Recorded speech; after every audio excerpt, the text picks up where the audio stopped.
Murder gang Darshan gang ಜೈಲು ಸೇರಿ ಬರೋಬ್ಬರಿ 1 ವಾರಗಳು ಕಳೀತಾ ಇದೆ. ಪರಪ್ಪನ ಅಗ್ರಹಾರದಲ್ಲಿ ನಟ ದರ್ಶನ್ ಸೈಲೆಂಟ್ ಆಗಿದ್ದಾರೆ.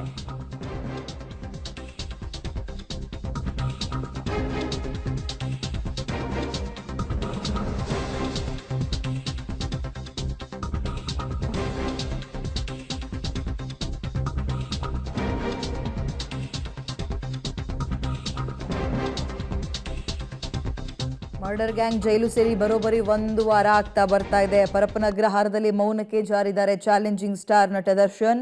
ನೆನ್ನೆಯಷ್ಟೇ ಅವ್ರನ್ನ ನೋಡ್ಲಿಕ್ಕೆ ಅಂತ ದರ್ಶನ್ ಅವರ ಆಪ್ತ ಬಳಗದಲ್ಲಿ ಗುರುತಿಸಿಕೊಂಡಿರುವಂತಹ ರಕ್ಷಿತಾ ಪ್ರೇಮ್ ದಂಪತಿಗಳು ಇಬ್ರು ಕೂಡ ಬಂದು ಭೇಟಿ ಮಾಡ್ಕೊಂಡು ಹೋದ್ರು.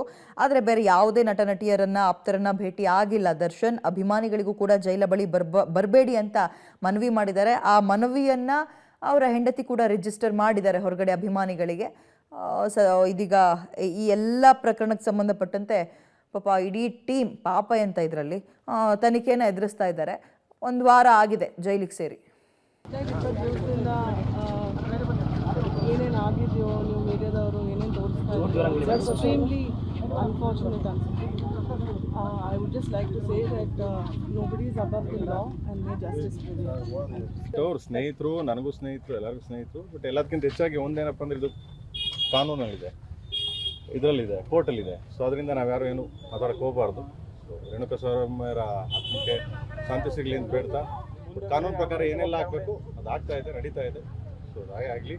ತನ್ನ ಮುಂದೆ ನಾವು ಯಾರು ದೊಡ್ಡವರಲ್ಲ. ದಯವಿಟ್ಟು ಇದ್ರ ಮೇಲೆ ದಯವಿಟ್ಟು ಏನು ಕೇಳ್ಕೋಬೇಡಿ.